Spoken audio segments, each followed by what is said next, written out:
del departamento laboral de Ayer Sarabia y Gebhardt, y bueno, es miembro del Instituto de Derecho de Trabajo y de la Comisión de Derecho de Trabajo de la Federación de la FACA en representación del Colegio Público, y bueno, este año fue disertante en dos conferencias sobre esta temática en el exterior, por la Universidad de Salamanca y en Dublín. Y también está Juan Manuel Iglesias, que es miembro del equipo de impuestos del estudio Mitrán y Caballero, y como, bueno, ya varios lo conocemos, tiene amplia experiencia en asesoramiento impositivo y consultoría fiscal integral, tanto local como internacional, y es abogado y magíster en Derecho Tributario de la Universidad Austral. Em, Ricardo, no sé si querés compartir la presentación de hoy, así la podemos ver. Bien, y te cedo la palabra, Inés. Bueno, ahí estamos. Primero, buenos días a todos y gracias por la invitación. Y bueno, espero ser útil. Yo voy a trabajar la parte laboral, como para dejar un poco el terreno planteado para la parte fiscal de la que hablar Juan Manuel. Lo primero que me parece importante hacer es un repaso rápido de cómo apareció esta figura en nuestra ley. Me parece importante esto porque es un régimen de excepción y porque tuvo una instancias de paraguas legal que ahora voy a explicar. eh, y es importante saber que ahora exige ciertos requisitos este régimen para que sea aplicable, más allá de que convivan prestaciones de teletrabajo.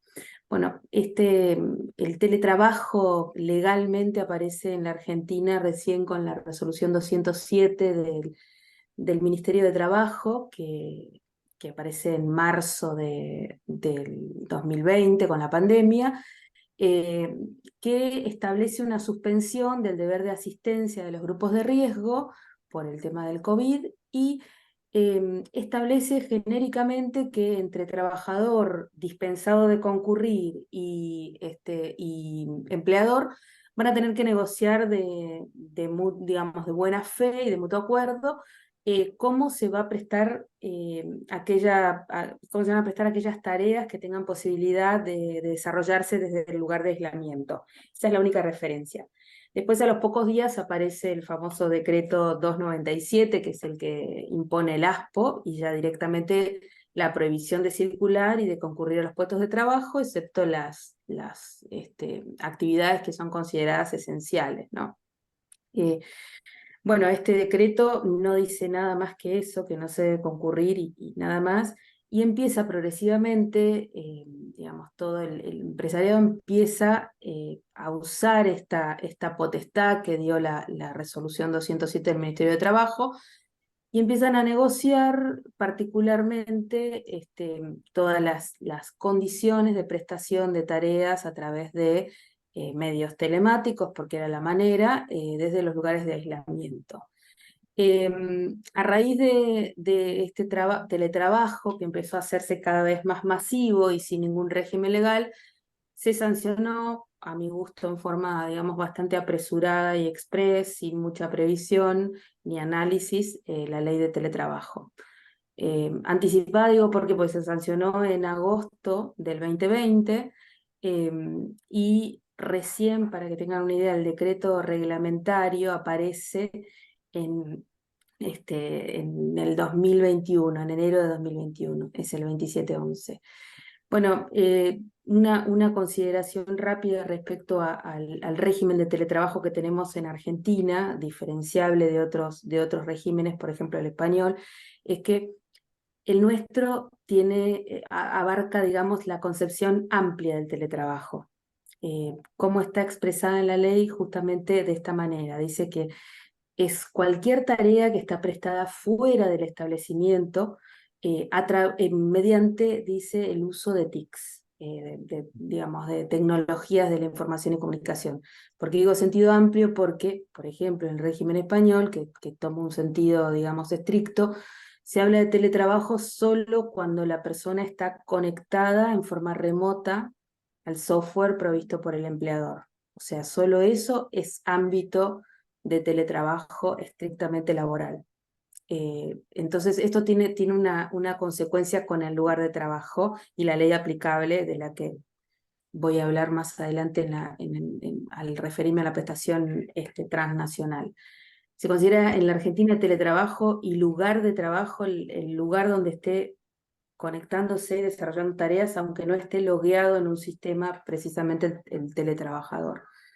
Bueno, la ley había establecido un plazo de vigencia, de entrada en vigencia a partir de los 90 días, y el tema de la vigencia de esta ley es importante por el paraguas legal de las cuestiones no remunerativas y exentas de cargas que establece, a las que me voy a referir más adelante, y digamos, establece en la ley muy genéricamente este plazo. Se dice a los 90 días desde que terminan las medidas de aislamiento, sin ninguna otra consideración. El decreto reglamentario avanza, digamos, un poco y dice que el Ministerio de Trabajo va a fijar el inicio de esta vigencia. ¿Por qué lo dice? Porque seguían apareciendo nuevos decretos que renovaban el ASPO y fue como bastante desordenado, como todos supimos, el tema de la ASPO, el DISPO y demás. Bueno, después aparece en febrero la resolución 54, que efectivamente el Ministerio de Trabajo ahí establece que el régimen empieza a regir a partir de abril de 2021. Pero esta fecha de inicio dejaba, en cierta forma, al descubierto, sin ningún paraguas legal, toda, digamos, la prestación que se llama preventiva de teletrabajo o provisoria de teletrabajo que se hizo desde marzo del 2020 o desde abril o desde cuando comenzara cada empresa, hasta el momento de vigencia de la ley. Entonces, ¿qué pasa? Hay una resolución posterior donde el ministerio se ve, digamos, obligado o se ve, digamos, lo ve como conveniente aclarar que en cierta forma dispensa a todos los empleadores que estén haciendo teletrabajo sin un acuerdo individual de teletrabajo, que es una condición para que este régimen legal se aplique, y dice, bueno, el teletrabajo que fue preventivo durante la pandemia y demás, al menos hasta abril, que es el momento de vigencia de la ley, el plazo de vigencia de la ley, va a ser aceptado como teletrabajo, pero no puede ser, no puede suplantar el hecho de la costumbre de que se venga teletrabajando, no puede suplantar el acuerdo individual de teletrabajo que fija el artículo 7 de la ley. Esto es muy interesante porque pone un fin, digamos, le da un carácter temporario, preventivo, y le pone un marco legal, pero le pone un fin.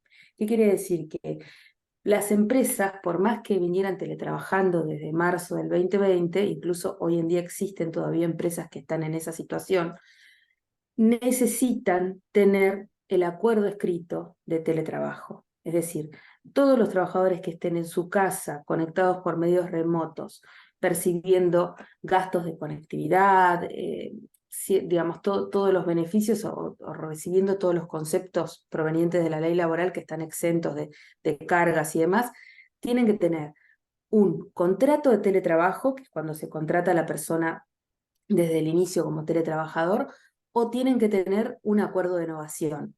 El acuerdo de novación es que justamente los trabajadores que venían en posiciones presenciales pasan al régimen de teletrabajo.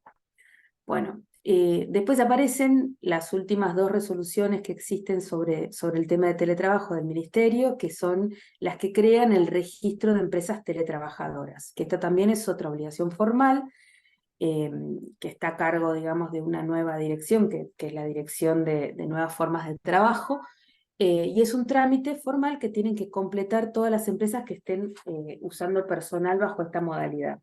Es lo que completa, digamos, la cuestión formal que tienen que tener las empresas para entrar en este régimen.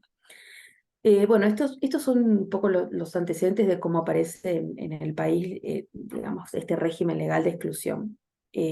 Decimos de exclusión porque en realidad la ley de teletrabajo excluye a la ley de contrato de trabajo, excepto en las cuestiones en las que resulta compatible. ¿Y por qué decimos que la excluye los laboralistas? Porque realmente cambia conceptos de la ley de contrato de trabajo eh, y los deroga por ser una ley especial, ¿no? Para esta modalidad. Yo voy a puntear así 10 principales características que tiene la ley, porque bueno, he acotado el tiempo y me parece importante remarcarlas, y después voy a marcar 3 aspectos fiscales que me parecen interesantes para que después me supla con la parte fiscal estrictamente Juan Manuel en su presentación.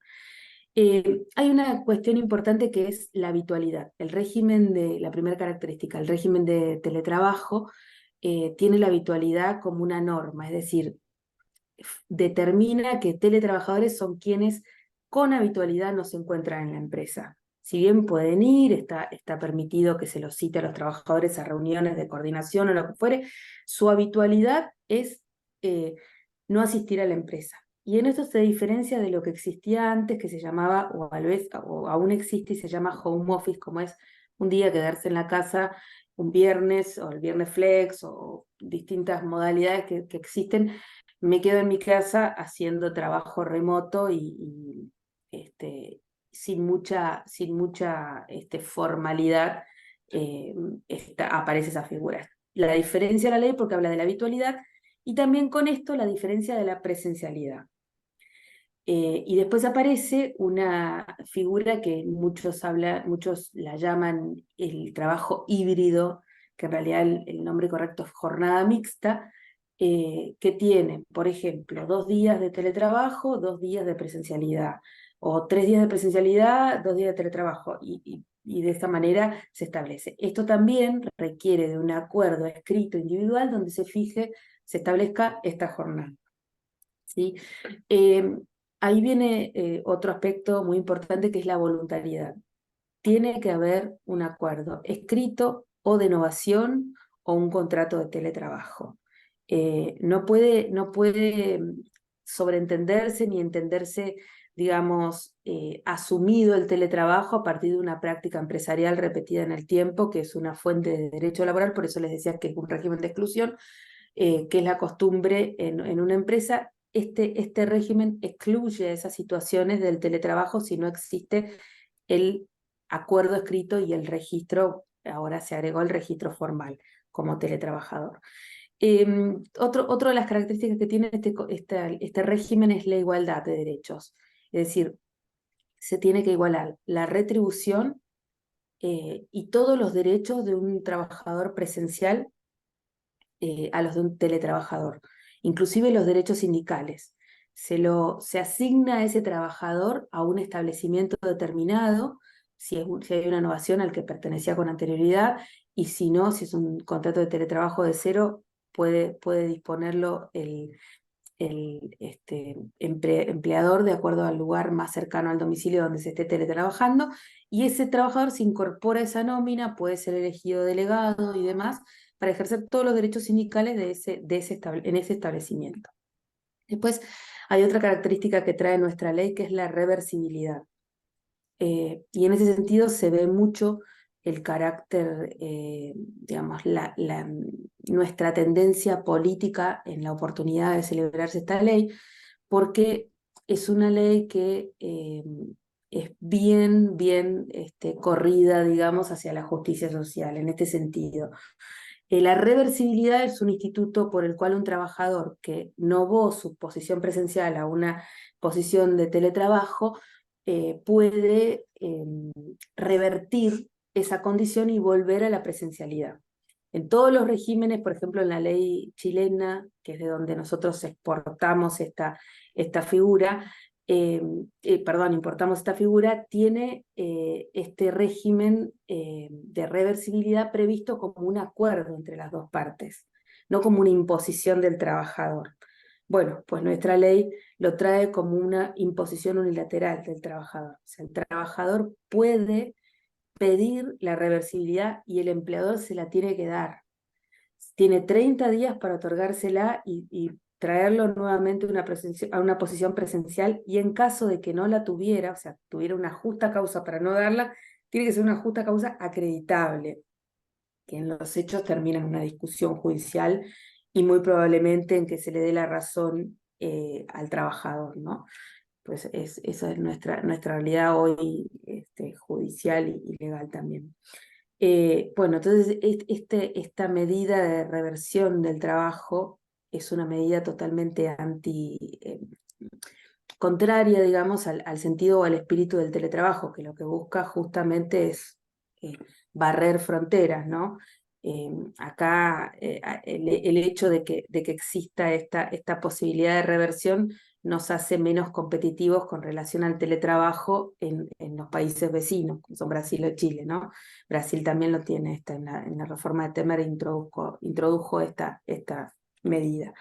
Bueno, después hay dos institutos que son propios del teletrabajo que aparecen en nuestra ley, lo mismo, con una marcada tendencia pro empleado en cómo están regulados, que también nos quita competitividad con relación a otros regímenes. Una es la desconexión digital. La desconexión digital es un derecho que tienen los trabajadores a no prestar tareas fuera de su jornada legal pactada, ¿sí? Bueno, en todo el mundo, empezando por digamos, España, que es como la que está más regulada, la legislación que tiene más regulaciones de teletrabajo, se establece este derecho como el derecho del trabajador a no responder una comunicación de su empleador fuera de su horario de trabajo. Ahora, en la Argentina, así como en los regímenes más protectorios de los trabajadores, está prevista como una prohibición del empleador. Entonces, el empleador tiene la prohibición de molestar al trabajador. No le puede cursar mails, llamados y demás fuera de su horario de trabajo. Podría ser sancionado en caso de que lo hiciera.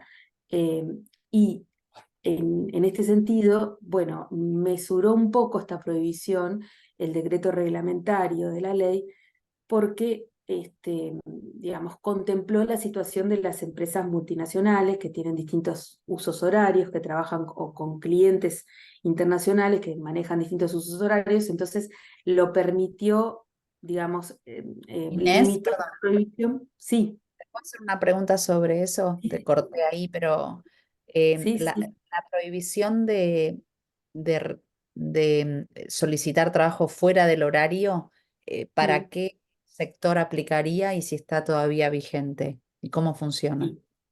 Existe, la prohibición está prevista en la ley y además es el primer párrafo del artículo habla del derecho, o sea, lo tienen todos los regímenes. El segundo párrafo habla de la prohibición legal.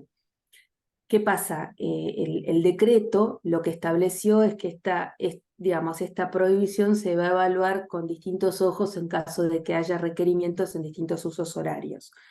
Pero más allá de eso, como estamos en un país donde la jurisprudencia es bastante especial y tenemos, digamos, una marcada tendencia política en la justicia del trabajo, hay una tasa muy alta de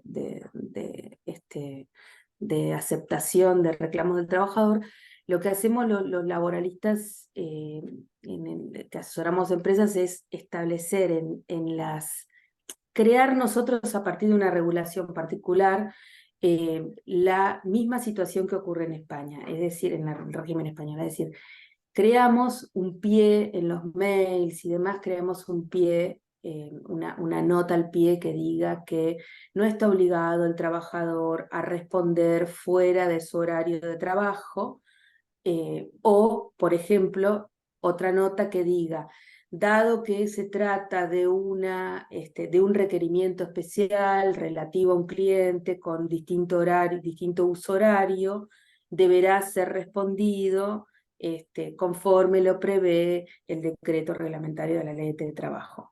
Tenemos esas dos opciones como una regulación intermedia para cubrirnos ante digamos, reclamo de este tipo como asesores de empresas para cubrir a las empresas para reclamos de este tipo por cómo está regulado.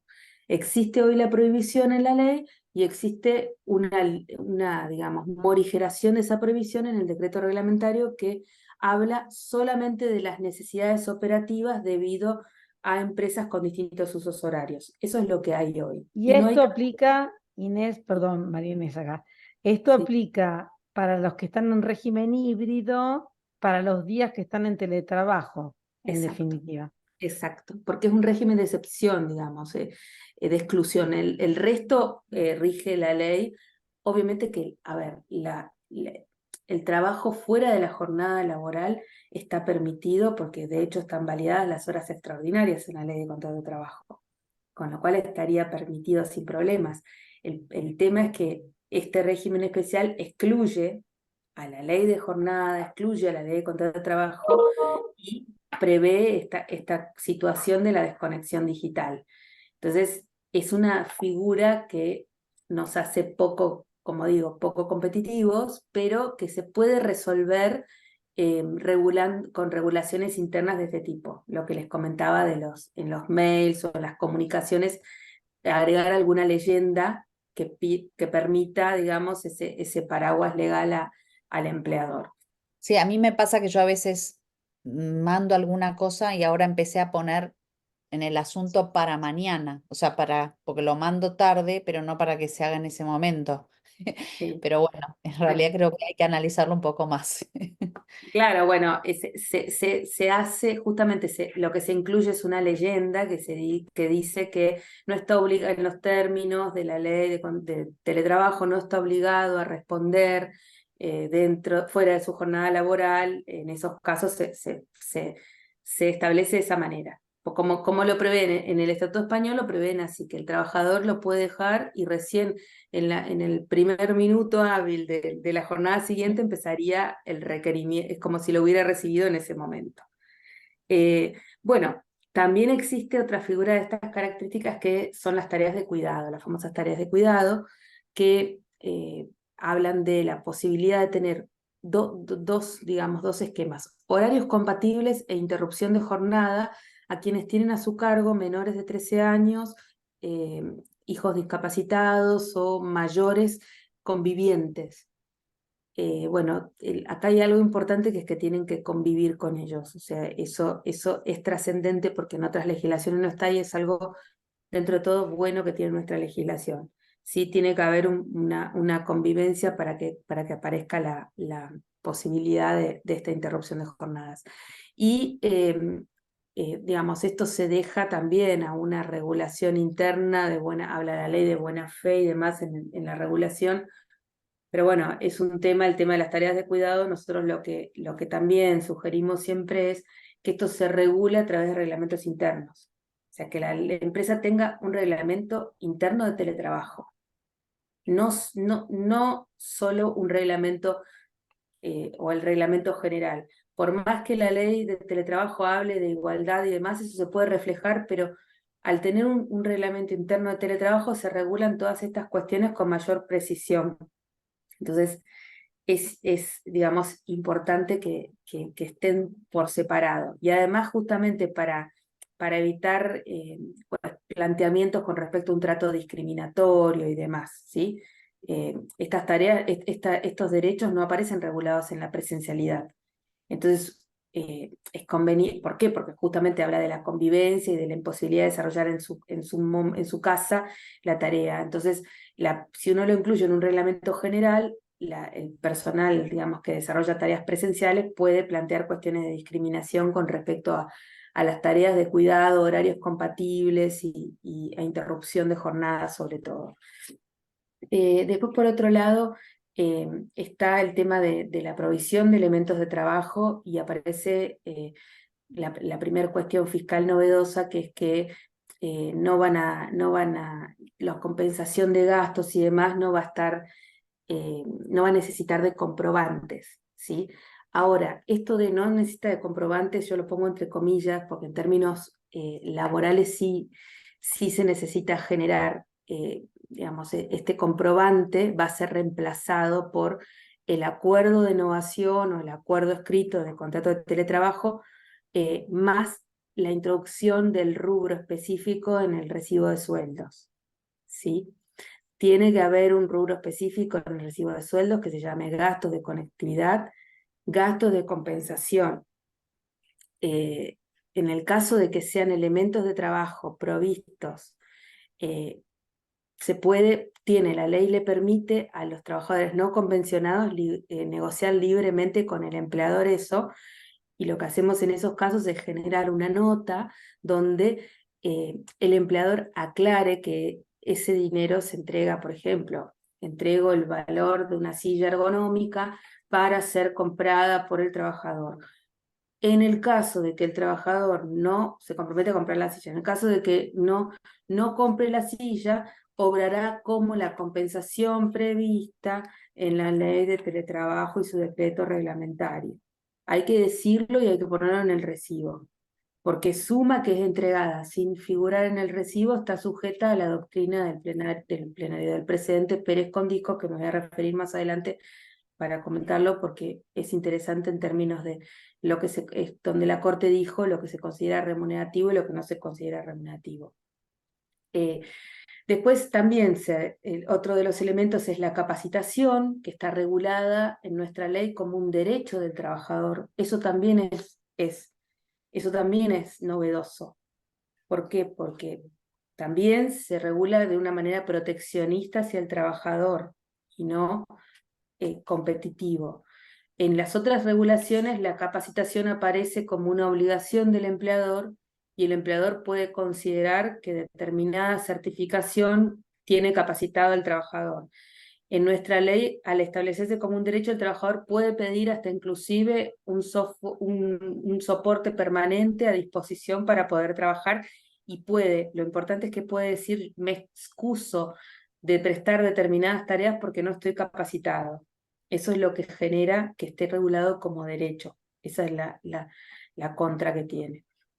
Después, el otro punto que es muy interesante porque mete directamente al sindicato en una cuestión de organización empresarial, se le da un poder muy importante en la organización del teletrabajo al empleador, que es el tema del derecho de la intimidad y los controles.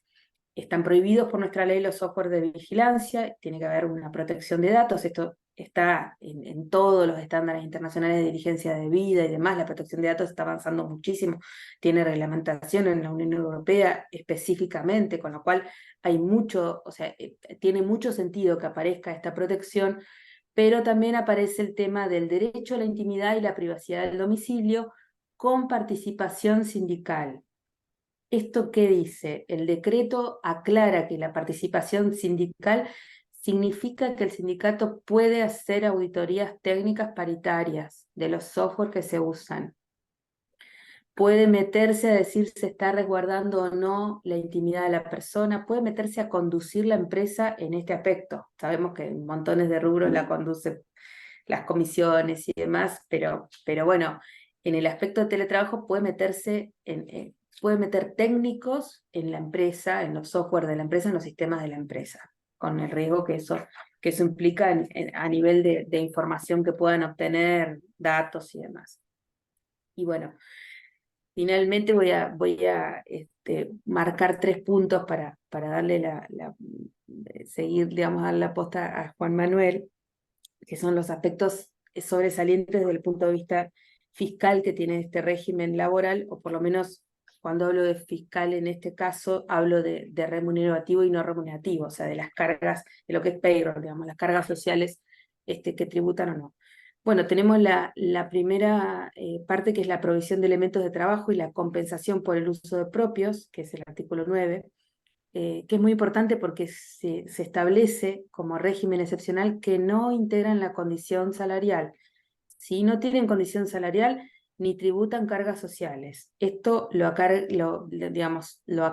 el decreto reglamentario, simplemente la ley decía condición no remunerativa, y acá está lo que yo les comentaba antes, que es el pacto libre entre las partes fuera del ámbito convencional. Cuando no tienen un convenio colectivo de trabajo, las partes no están convencionadas, la mayoría de las empresas extranjeras, por lo general, o las multinacionales no tienen tratan de huir justamente de convencionar a sus empleados, no los tienen convencionados. Bueno, acá aparecen lo que yo les comentaba de las notas, por ejemplo, del reemplazo, de cuando tengo que reemplazar una computadora o cuando yo, empresa, estandarizo el tema de reemplazo de los elementos de trabajo y el trabajador me dice, yo no quiero cambiar mi silla, me resulta cómoda, está bien, y yo igualmente lo tengo estandarizado por procesos internos. Bueno, lo importante es que en esta nota se aclare que en caso de que el trabajador no reemplace o lo que fuera, funcione como compensación por el uso en los términos de la ley, y de vuelta, insisto en que tiene que tener ese paraguas legal de un acuerdo de teletrabajo o al menos de jornada mixta, y en los recibos de haberes tener el rubro especial que hable de compensación, silla, compensación en elementos de trabajo o lo que fuere. Yo lo que también siempre sugerimos nosotros es separar este rubro del rubro que le sigue, que es el del artículo 10, que son las compensaciones por gastos de conectividad. Porque acá hay un tema que es hay un ámbito, digamos, bastante desregulado, que al menos en términos laborales trae inseguridad jurídica, que es el tema de que si bien se reconoce la condición no remunerativa, sin comprobantes, que es excluyente de lo que dice la ley de contrato de trabajo, que se establece ahí que los viáticos y los gastos sin comprobantes son remuneración, esto lo excluye, pero el problema es que dice que estas compensaciones van a estar sujetas a la negociación colectiva, no hay ningún acuerdo que se dedique a eso, porque claramente o sea, los sindicatos argentinos lo único que hacen es lo que se llama función compraventa en la negociación colectiva, que es el fijar pautas salariales, nada más. No se ocupan de todos los otros aspectos, por lo general se encargan solo de acuerdos salariales. Este tema que nos deja sin regulación es importante porque hay un precedente que antes les mencionaba, que nosotros llamamos los laboristas la doctrina del fallo Pérez Condisco.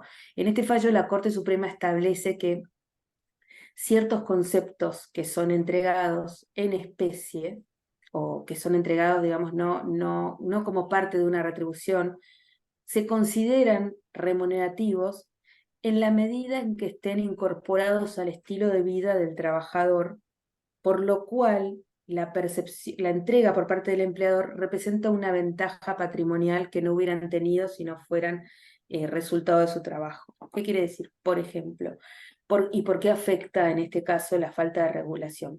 Porque si yo pago gastos de conectividad muy elevados, puedo estar dando lugar a la interpretación de que hay una parte que es de condición remunerativa. Puedo dar lugar a interpretar que ahí hay una ventaja patrimonial obtenida como consecuencia de mi trabajo. ¿Por qué? Porque a mí, en realidad, estrictamente lo que yo utilizo como gastos de conectividad es una suma mucho menor a la que me están pagando. Y esto ocurre, por ejemplo, si yo, empleador, decido pagar el valor completo de un abono de prestación, por ejemplo, de Fivertel. Decido pagar el abono completo y ahí estoy solamente en la parte que es compensación de gastos de conectividad, es la parte de los 20 días hábiles del mes, las 8 horas del mes que el trabajador está usando ese servicio.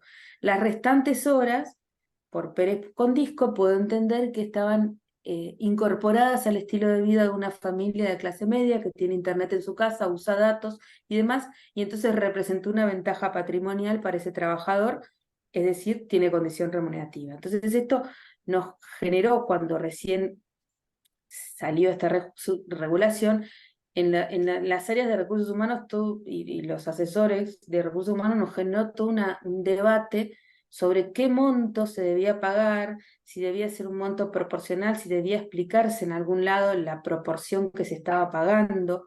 Bueno, la conclusión a la que arribamos todos era que cuanto menor fuera el pago de este gasto, menor era el riesgo de la empresa, la contingencia laboral que iba a tener la empresa en relación a esta doctrina. Entonces, también nuestra sugerencia es evitar, en todo caso, reducir este costo y posiblemente hacer alguna otra entrega de remuneración en especie y demás que esté registrada y que tribute sus cargas sociales y que tenga alguna ventaja para hacer atractiva la posición laboral. Bueno, fue un problema realmente esto. Ahora se estandarizó bastante y por lo general son gastos bastante bajos los que se pagan por estos rubros. Y no hay ninguna regulación todavía, no hay ningún sindicato que haya regulado, ni siquiera el que correspondería, qué sé yo, tareas que son por autonomía se desarrollan casi completamente en teletrabajo ahora, ni siquiera tienen una regulación específica. Y después está el punto, digamos, si se quiere, más álgido para mi gusto desde el punto de vista laboral y mucho más será desde el punto de vista fiscal, que es el tema de las prestaciones transnacionales del artículo 17. Primero, la ley es proteccionista y al único que tiene en cuenta para regular o para dejar digamos, una pincelada de regulación, como decimos, es al tema de la prestación transnacional, la contratación de extranjeros no residentes. Lo único que se encarga es eso, es proteger el empleo local. Esto lo tiene también la ley brasileña, pero bueno, lo que dice es que tiene que tener autorización previa y que se va a establecer un tope máximo de contratación por convenio colectivo de trabajo. Lo mismo, esto no ocurrió y la verdad es que digamos, hay muchos blancos, por ejemplo, el personal expatriado o la gente, se está trabajando en proyectos con distintas empresas de personas que tienen ganas de estar o tienen familiares en el exterior y tienen ganas de quedarse un tiempo ahí teletrabajando, por supuesto que dentro de las normas migratorias y demás, pero un mes, 2 meses trabajando afuera, visitando a algún hijo, algún familiar y demás, y le ocurre que digamos, ocurre que no hay regulación. Entonces también tienen que armarse regulaciones internas, que bueno, no dejan de ser contingentes y que todavía no tenemos un resultado de cómo terminarán en la justicia, porque bueno, en la justicia laboral nosotros tenemos, yo creo que en este momento el derecho laboral debe ser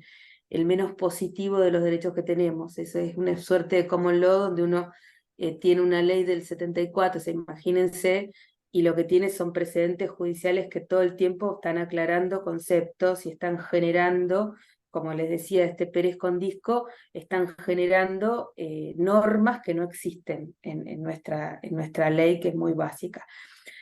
Lo más preocupante del tema de las prestaciones transnacionales es que todo lo que excluyó del régimen de contrato de trabajo no lo excluyó en el punto más importante, que es el tema de la ley aplicable. En el régimen de teletrabajo necesitamos, que así lo entendió también la legislación española, lo tiene puntualmente, aclara que la ley que se aplica es la ley del establecimiento de donde surge la contratación. La ley española sí lo regula como el régimen de exclusión que es. Lo separa de todos los acuerdos internacionales, de la Lex Loci famosa, de dónde está trabajando, porque necesitamos darle a la empresa seguridad jurídica, de saber su norma. Bueno, nosotros, al contrario del mundo, lo que hacemos es decir, volvemos a la ley de contrato de trabajo y decimos, se va a aplicar la ley del lugar de ejecución o del lugar del establecimiento según resulte más favorable al trabajador. Entonces, la empresa, por ejemplo, una empresa que está trabajando, una persona que está trabajando en una empresa de afuera, esa persona puede estar amparada por nuestra ley porque es más beneficiosa. Y la empresa de afuera tributó cargas sociales, hizo todas las cosas bien en su país, que es donde le corresponde, digamos, y resulta que tiene que tener una contingencia laboral en la Argentina. Inés, yo no lo Sí. quiero spoilear a Juan Manuel, porque no Sí. sé todavía el scope de su presentación.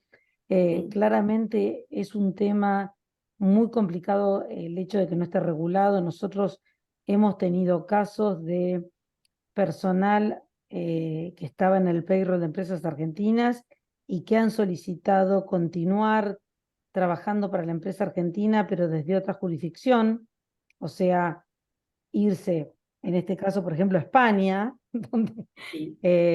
Y bueno, También. nosotros lo resolvimos de una manera particular, pero no quiero ahora entrar en la explicación. Lo mantuvimos en el payroll de Argentina a los efectos laborales y de registración laboral o de cargas sociales, pero terminamos concluyendo que a nivel impositivo, a los efectos de su remuneración, no había fuente porque el lugar de prestación de su servicio era el exterior y no correspondía retención de ganancias, y el empleado se inscribió en España y pagaba impuestos en España. Pero bueno, Es lo que ocurre, el problema que tiene la ley española es que en la ley española no existe, está prohibido porque es un fraude laboral la cesión del contrato de trabajo. Entonces, ni siquiera se puede buscarle una vuelta registral y ceder el no había, contrato de trabajo.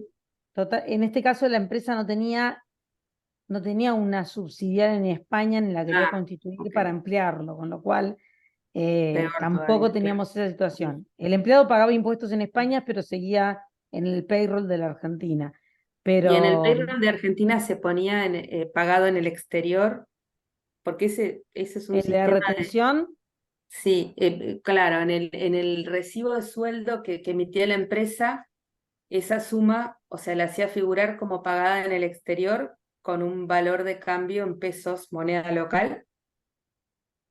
bueno, yo le voy a decir, nosotros hicimos el dictamen, pero al final no se terminó ejecutando el caso Ah, porque la empresa cerró, bien. pero no se terminó implementando. Pero en el dictamen, por lo menos a nivel tributario y de fondo, concluimos que debía seguir en el payroll local, pero no tributar ganancias en Argentina.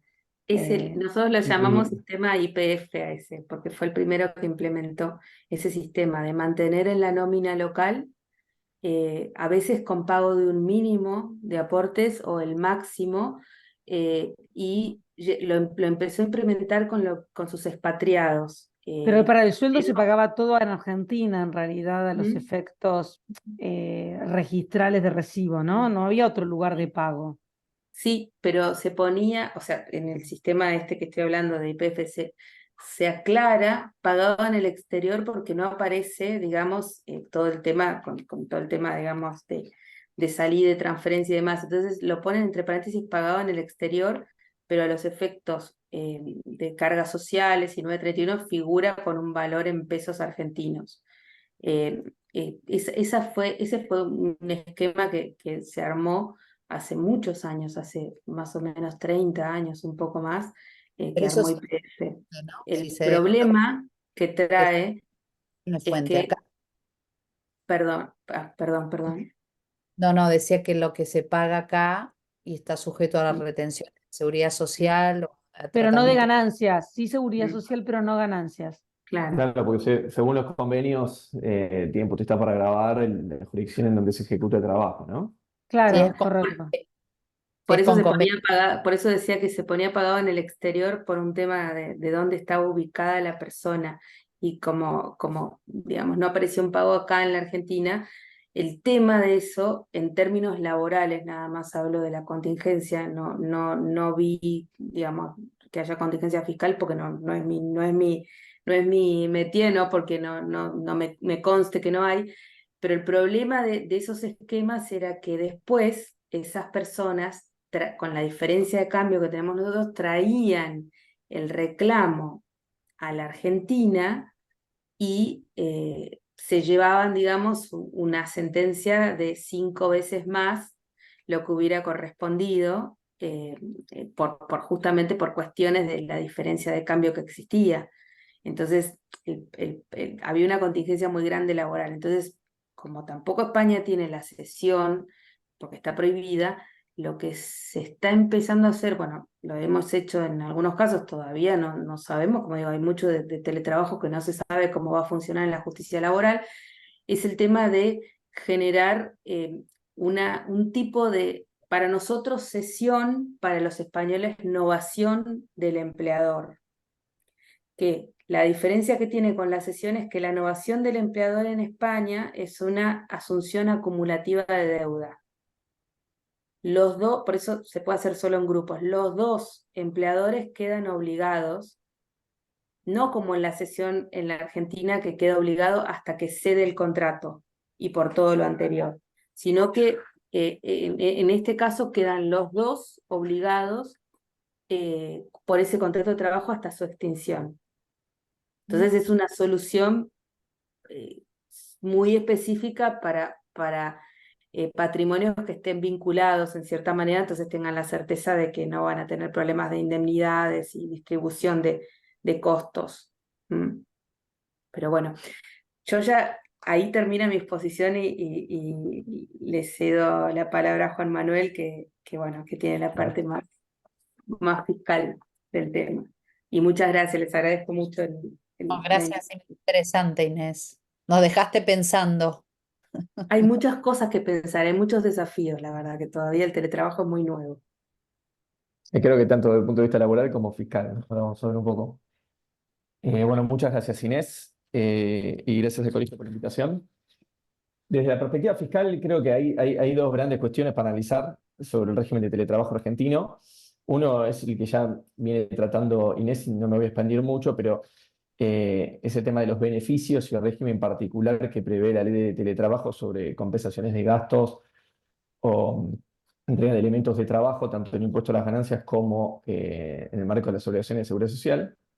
Y la segunda es la cuestión vinculada con el trabajo transnacional, la posibilidad de que se dispare un establecimiento permanente, ya sea en el país, de empresas del exterior o de empresas argentinas en el exterior por contratar a través de teletrabajo.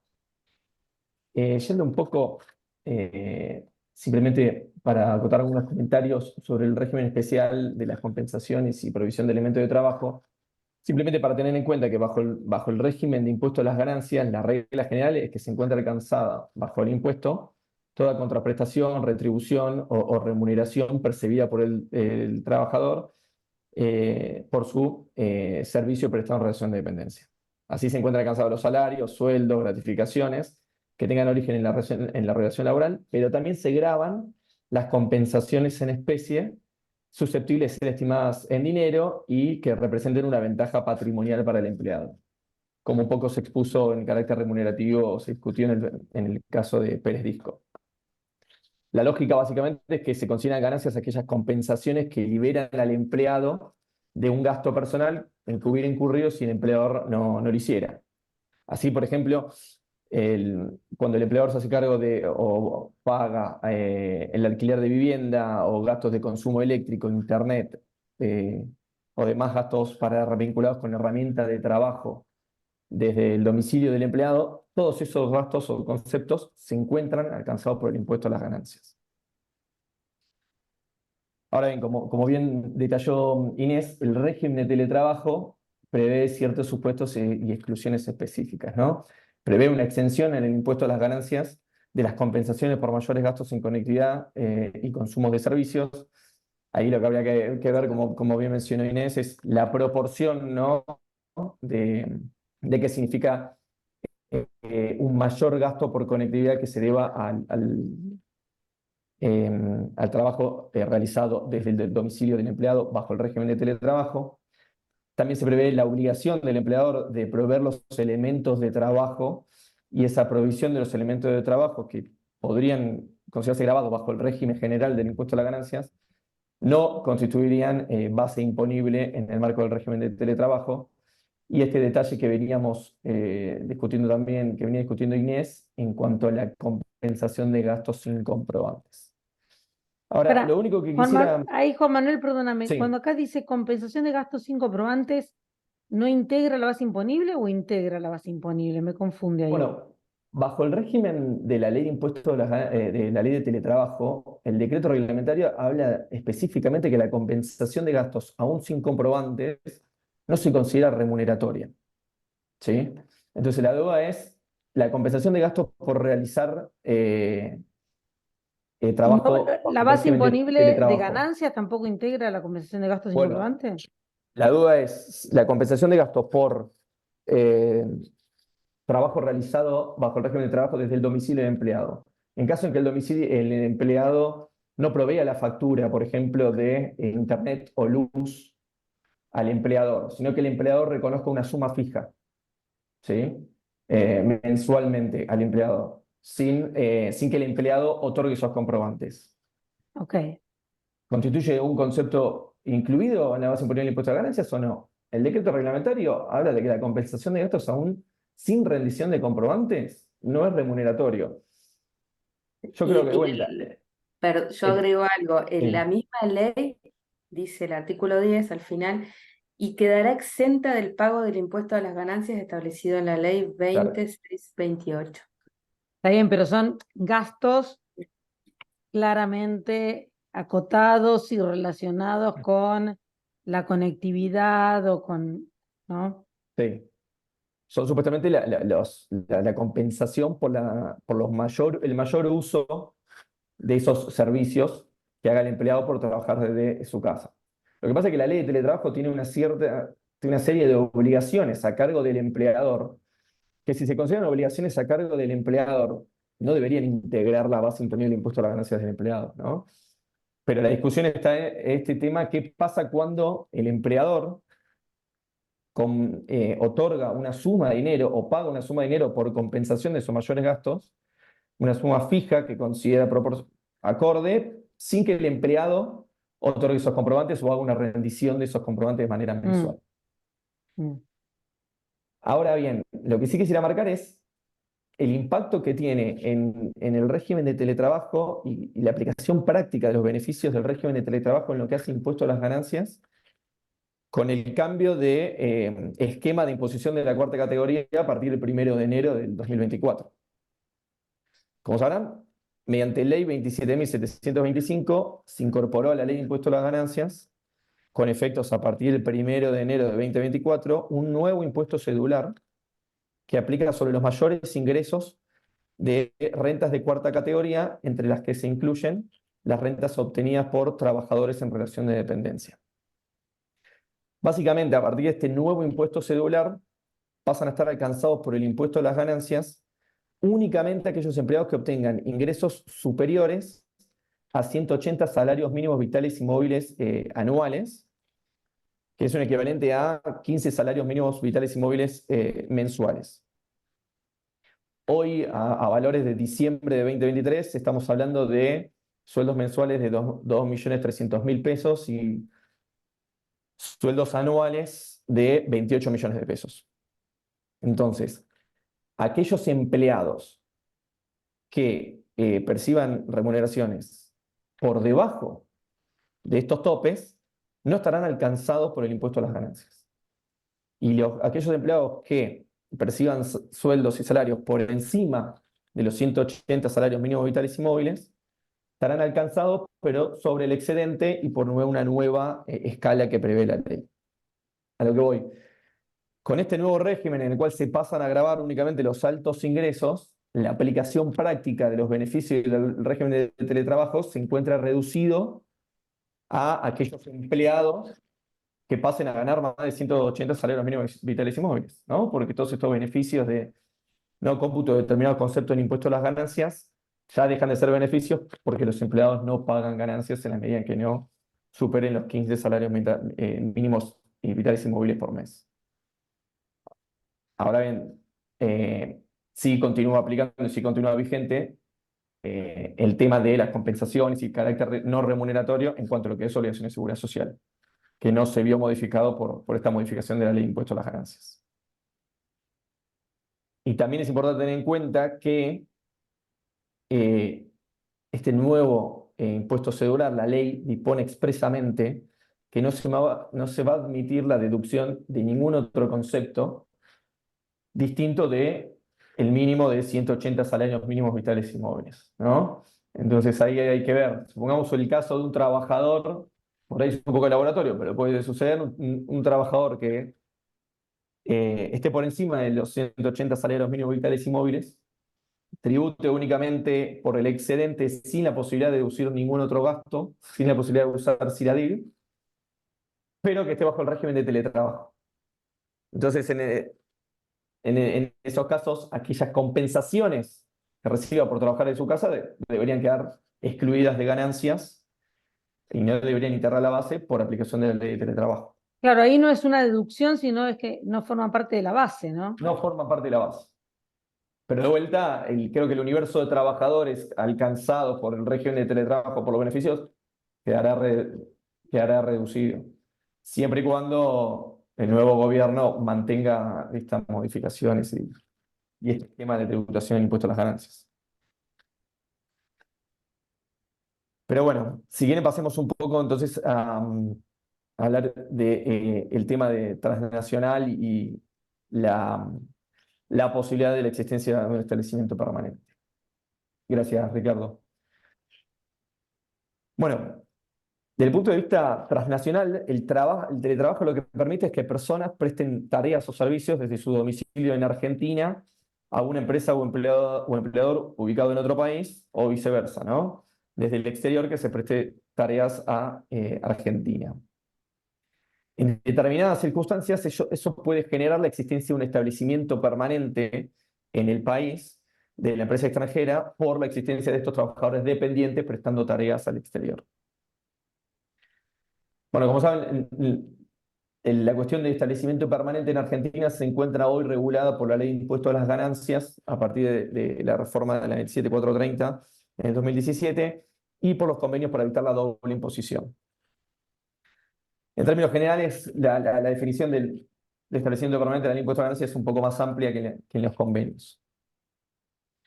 Pero bueno, pasemos un poco a analizar los distintos supuestos en los cuales la existencia de un trabajador dependiente en el país prestando tareas para una empresa del exterior podría configurar un establecimiento permanente de esa empresa del exterior en el país. El primer supuesto para analizar es la regla general de establecimiento permanente, por la cual tanto la ley de impuesto a la ganancia como los convenios para evitar la doble imposición prevén que existe un establecimiento permanente cuando se verifique en el país un lugar fijo de negocios mediante el cual una empresa del exterior realiza toda o parte de su actividad. Para que exista un lugar fijo de negocios se exige que dicho lugar esté a disposición de la empresa del exterior para que desarrolle su actividad. Entonces surge el interrogante en el caso de teletrabajo o de home office transnacional de si el espacio constituido por el domicilio de un dependiente puede constituir o no un establecimiento permanente de la empresa extranjera bajo la definición o bajo la cláusula de establecimiento permanente de la cláusula general. También hay que ver qué hace, ¿no? Porque pueden ser tareas Bueno, preparatorias o auxiliares, ¿no? pueden ser tareas preparatorias o auxiliares, que eso directamente lo excluye por los supuestos de exclusión o aquellas tareas preparatorias o auxiliares que no constituyen actividad de la empresa del exterior que pueda ejercer actividad en el país. Los casos que vimos en general no eran preparatorios ni auxiliares, por eso es interesante. No, Auxiliares. como dice Corina, los casos que nosotros estamos viendo últimamente son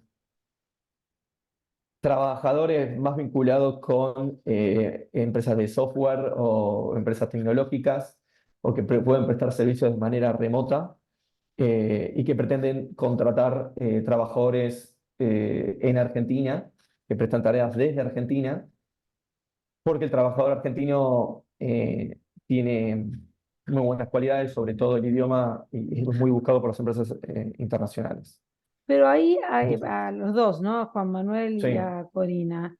Nosotros hicimos ese análisis varias veces para distintas empresas y veo como vos lo tenés desarrollado en agente dependiente, servicios y domicilio, lugar fijo. En una de las grandes discusiones que tenemos internas dentro del equipo, específicamente porque asumiendo que en el caso del agente dependiente no es una No es persona un trabajador dependiente, digamos, autorizada a claro. suscribir Sí. contratos ni negociarlos y todo lo demás, pero en el EP Servicios, en principio esta persona no está como cuando el típico caso, viste, cuando vienen para un trabajo minero, petrolero, que básicamente vienen a prestar servicios a una empresa. Correcto. Esta persona Sí. está sentada acá trabajando para la empresa del exterior sin prestarle un servicio a clientes. ¿no? De alguna manera está sentada, es verdad que está, de alguna manera él individualmente puede estar prestando servicios, pero es de consumo de la empresa del exterior. No tiene por Sí. objeto prestar servicios en el país, ¿se entiende? No tiene Sí, un por ahí ¿Se hay consumo. entiende? hay que hacer Nosotros, la distinción. ¿Cómo? nosotros en la práctica nos hemos encontrado con distintos casos. Claro, que eso que marcas es importante. Si trabaja directamente con clientes, si el alquiler o la casa está hecho a nombre de la empresa o es su casa, si hay un lugar fijo de la empresa, considerado lugar fijo. Correcto. Lo No, y quiero no es dejar lo a mismo, a ver, nosotros nos ha de marcar, pasado, hay que hacer ese pulido, ¿no? de hecho a nosotros nos ha pasado que en vez de haber una persona o dos personas, había individualmente un equipo, ¿no? Entonces, Claro. de repente eran con jerarquía y reportes entre ellos, ¿no? Perdón, te dejo seguir. Pasa que el tema es muy interesante y me... No, es que es Entonces, muy casuístico, porque nosotros, por ejemplo, hemos tenido casos de consulta de la posibilidad de sobrecontratar directamente a un gran número de trabajadores en Argentina que prestan tareas en Argentina desde su domicilio sin que se le provea una oficina en el país. Los contratos con los clientes son manejados todos a través de la empresa del exterior, pero, por ejemplo, se prestan servicios a las subsidiarias de los clientes de la empresa del exterior en el país. O se trabajan en proyectos sobre implementación de software o proyectos de marketing y demás, que de alguna manera involucran a la subsidiaria o a la sucursal que esa empresa del exterior tiene en Argentina. O también casos en los cuales una empresa del exterior contrata a empleados que prestan servicios desde el país, y si bien el servicio obviamente se presta o es a favor de la empresa del exterior, esa persona tiene contacto con clientes del exterior, por ejemplo, ¿no? O sea, tenés un servicio que se presta hacia el exterior, pero desde Argentina. O ujú. Y lo que sabes es que otro hay caso, cuenta argentina porque el servicio se presta de Argentina. sí, o a subsidiarias de clientes en el exterior. Entonces, como bien decís, Marinés, el tema es del supuesto especial de establecimiento permanente de servicios, lo que siempre lo hemos analizado es, bueno, se presta servicio específicamente a través de empleados que vienen al país, están más de 6 meses en un periodo de 12 meses, prestando servicio a una empresa argentina en particular, o por una actividad que se está desarrollando en Argentina y después se van. Pero ¿qué pasa eh, respecto de esos empleados que prestan servicio de manera permanente y continuada desde Argentina, ya sea al exterior o a subsidiarias de clientes de empresas del exterior? El tema es si esa empresa General, activa no está realizando su objeto en el país a través de estos empleados. claro. Por lo general, a nivel OCDE se analiza más el caso bajo la regla general, porque por ahí a nivel OCDE entre los países desarrollados no tenés la cláusula de establecimiento permanente de servicios. Entonces, lo que se analizó, por ejemplo, a partir de la pandemia y demás, también hay un dictamen de la Autoridad Fiscal Española, es si el domicilio del empleado puede constituir o no un lugar fijo de negocios a través del cual la empresa del exterior desarrolla su actividad. Y ahí hay determinadas cuestiones para analizar. Por ejemplo, si trabajar desde Argentina es una decisión unilateral del trabajador o no, si de alguna manera el trabajador está obligado a trabajar en Argentina porque no se le pone a disposición una oficina en el otro país, si la empresa del exterior soporta algún gasto o remunera de manera especial el teletrabajo o el trabajo desde el domicilio de la persona. Pero la verdad es que en términos generales es difícil encontrar, o por lo menos de la manera tradicional en que se piensa el lugar fijo de negocios, que el domicilio del dependiente constituya un establecimiento permanente, ¿no? Pero bueno, en Yo determinados casos y dependiendo de la actividad, puede llegar a constituirlo. Y a nivel OCDE, los comentarios al convenio de la OCDE lo deja abierto, y en los antecedentes que conocemos, por ejemplo, de la Autoridad Fiscal Española, también lo deja abierto. Sí, y hemos visto casos donde claramente cuando había un equipo ya grande, que además había formado parte de otra empresa antes todos y quedaron como contratistas independientes, pero claramente lo único que faltaba era que se constituyera una sucursal y ellos sean empleados de la sucursal. O sea, porque la Una, empresa estaba realizando el objeto, estaba prestando el servicio a través de ese equipo. ¿Me siguen? Por lo menos una de así. las grandes fallas que tiene nuestra legislación, y eso lo hemos visto, es la imposibilidad de registrar impositivamente y pagar Un EP. impuestos por un EP. Sí. Porque en particular, a nosotros nos ha pasado muchísimo que el cliente nos dice, ok, sobre todo para los que vienen a nivel prestadores de la industria minera, petrolera, o los que vienen a hacer una supervisión de un montaje de una planta, que por ahí están 12 meses, 18, pero tienen un proyecto en particular y no se quieren, todo lo que implica, sobre todo hoy con las complicaciones de IGJ, constituir una sociedad, que hemos llegado a estar en casos 6, 8 meses, hasta tener la sociedad funcionando con quit, con cuentas bancarias abiertas, etcétera.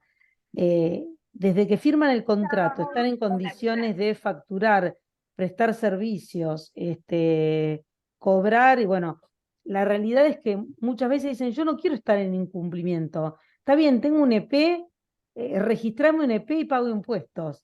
Y bueno, me parece que eso es un tema para solucionar Sí, en pero nuestra... eso es un 118 eso, María Claro, Inés. lo podés hacer con un Es un 118. 118, sí, y por más que tarde, ya, eso me parece que hay que enfocarlo por ese lado, ¿no? No, porque ¿Qué tal? Dos Mm, palabritas sí, nada más Alejandro. y que me tengo que retirar. Y los estuve escuchando muy interesantes, la verdad que ambos, ¿no? La casuística sí, sí, es muy especial, pero yo creo que acá deben primar los conceptos de establecimiento permanente y si bien estamos con la modernidad del teletrabajo, hay un montón de circunstancias que nombraban recién que creo que tienen un alto riesgo, es decir, acá hay un ejercicio habitual de la compañía, de la actividad. Después andar demostrando si le prestaba el servicio a su jefe o a un tercero, si había un equipo completo en un proyecto minero, que bueno, no, en realidad el contacto no es con el cliente, es con la casa matriz, me parece que es complicado, ¿no? Pero bueno, la realidad es que sí, no hay, es bastante nuevo, va a haber mucho de casuística, pero el riesgo, me parece, en muchos de esos casos puede ser alto, ¿no? Bueno, Sí, los dejo que tengo El que entrar a tema, otro lado. una cosa ¿Eh? cortita, el tema es que Gracias, hay Alejandro. que tiene que haber un cambio de paradigma cuando se regula. La figura del teletrabajo, el gran cambio de paradigma que tiene es que elimina como un elemento del contrato de trabajo el lugar de prestación. Claro. O sea, el paradigma es que deja de importar y Sí, deja de ser importante el lugar de pero ahí prestación. la Y no autoridad fiscal le se... va a costar eso, ¿viste? Que separarlo Claro, pero también, y yo si no, coincido, va a tener que Alejandro, que lo ser que hay que muy ver es casuístico, la... ¿no? es Claro, que pero una lo cosa que es estar con, Legislarlo casuísticamente, si no, si es no que lo una claro, por cosa legisla eso digo, casuísticamente, puntualmente corregir la definición que trae del contrato de teletrabajo nuestra ley, que como yo les decía, no lo limita al prestar servicios para el establecimiento donde está o la actividad. Hay que eliminar, digamos, el teletrabajo exclusivo es el teletrabajo de una persona que está logueada. Si no, no está teletrabajando, está trabajando. Y ahí vuelve a cobrar importancia el lugar de trabajo y donde se desarrolla. Entonces, separar la definición de teletrabajo y después tener una definición de ley aplicable que sea, que no tenga inseguridad jurídica. Claro, que sea clara, no como ambigua o no, Sea obvio, difícil de bueno, pública, a interpretar. no, dónde sí, se sí. está desarrollando la actividad de la empresa. ¿Se Bueno, considera actividad de la los saludo empresa o y no? los dejo. Hasta gracias, prontito. gracias por Gracias. estar igual, Gracias. Alejandro. Esto igual se va a grabar para que lo pasen a los estudios porque es muy interesante y va a quedar el link. No, yo creo que también hay que tener en cuenta que más allá de la parte impositiva, de ser un establecimiento permanente, desde de la parte exclusivamente fiscal, tenemos la ley de sociedades que te prevé la obligación de construir una sociedad, una sucursal, en caso de que la sociedad del exterior haga actividad habitual en el país. Y también tenemos la ley de trabajo que te obliga a, básicamente, a que todo trabajador que preste tareas en el país tiene que tener un empleador argentino. Exacto. Entonces, eso también te lleva a que en caso de que se dispare un establecimiento permanente, la única solución sea establecer una sucursal o constituir una sociedad. Claro, definitiva, muchas veces si vos revisás la ley societaria, que es ya sea 118 o 124, o sea, tenés una representación si es que querés solucionarlo rápido, porque de la otra manera podés quedar nacionalizado bajo el 124 por realizar tu objeto en el país. Por otro lado, tenés la legislación laboral, entra o no en teletrabajo. Y luego tenés todas las capas, o sea, tenemos la capa societaria, la capa laboral y la capa fiscal. A veces, cuando uno une todas, la situación que genera menor contingencia, a pesar de que sea conservadora, es la de una No, representación no, permanente. perdón, es lo que hemos aconsejado nosotros en todos los casos, ¿eh? Sí, Lo sí, que sí, quiero decir es que, y sobre todo por no cumplir, no poder cumplir la registración laboral y no claro. poder inscribirte impositivamente, ¿no? Lo que Mm. notamos también es que hay muchas empresas que deciden ir a ese limbo, sobre todo las que no son tan grandes y no tienen problemas de compliance, y quedarse en un limbo donde no hacen nada de esto y quedan en ese limbo. Y Hay lo vemos no muchísimas, solamente en muchísimas. Argentina, lo vemos en Europa, lo vemos con grupos de inversión, con gente trabajando en España, en Italia, en UK, y digamos, están por afuera de la norma en una situación marginal o al margen, ¿no? Pero Están trabajando en convertir la directiva en reglamento justamente por eso. El Parlamento Europeo está trabajando en convertir la directiva que hay de diligencia de vida en un reglamento para las multinacionales, porque tienen ese problema. Exactamente, Corina. Ese es un problema que les ocupa mucho tiempo, o sea, que realmente hay preocupación por eso, porque todas las empresas que quedan en el limbo y que no hay forma de controlarlas o de tener normas coercitivas con estas empresas. Ujú.